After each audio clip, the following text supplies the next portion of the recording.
জলে এবং স্থলে যে যানবাহনগুলো আছে, এই যানবাহনগুলো চালানোর জন্য এর সঠিক পদ্ধতিতে ব্যবহার করার জন্য কিছু নীতি এখানে আছে, প্রায় 7টার মতো। আল্লাহ রাব্বুল আলামিন প্রথম নীতি দিচ্ছেন, এটা চলতে হবে আমি আল্লাহর নামে। এজন্য পানিতে যেগুলো চলবে ওগুলো পড়বেন আপনি বিসমিল্লাহি মাজরিহা ওয়া মুরসাহা ইন্না রাব্বি লাগফুরুর রহিম। এটা নৌকা বলেন, ফেরি বলেন, স্টিমার বলেন, জাহাজ বলেন, পানিতে যেগুলো চলবে নৌযান, জলযান, এগুলোর জন্য এই দোয়া পড়া প্রথম নিয়ম দিয়েছেন আল্লাহ। এই যে বিশাল বিশাল এই নৌকা, যান, নৌযান, জলযান গুলো চলে, এগুলোর ভেতর আমি মানুষের উপকার লুকিয়ে রেখেছি। এক দেশ থেকে আর এক দেশ, এক মহাদেশ থেকে আর এক মহাদেশে এই পানি পথে মানুষের চলাফেরা, মানুষের বাহন হিসাবে এবং সম্পদগুলো এদিকে ওদিকে পার করার জন্য, মালামাল গুলো পার করার জন্য আমি আল্লাহ এই ব্যবস্থাটা রেখেছি। এখরুজু মিনহুমাল লুলু ওয়াল মারজান ফাবিআইয়ি আলাই রাব্বিকুমা তুকাযযিবান ওয়া লাহুল জাওয়ারিল মুনশাআতু ফিল বাহরি কাল আ'লাম।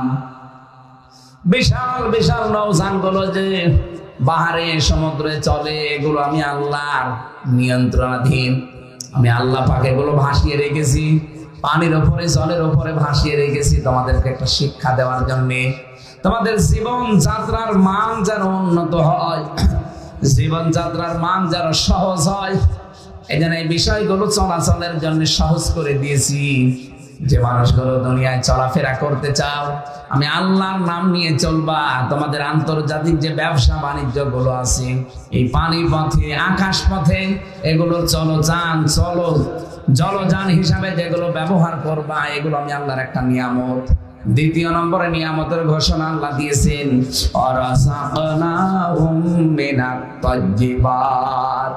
জীবন উপকরণের জন্য আমি উত্তম রিজিক তোমাদেরকে দিয়েছি।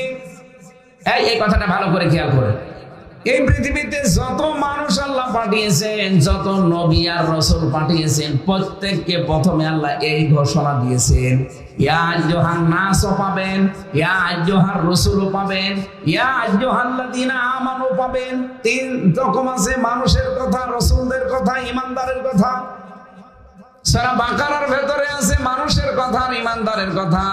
সূরা নূরের ভেতরে আছে 51 নম্বর আয়াতের ভেতরে রাসূলদের কথা, ইয়া আইয়ুহার রাসূলু কুলু মিনাত তাইয়্যিবাতি ওয়া আমালু সালিহাত।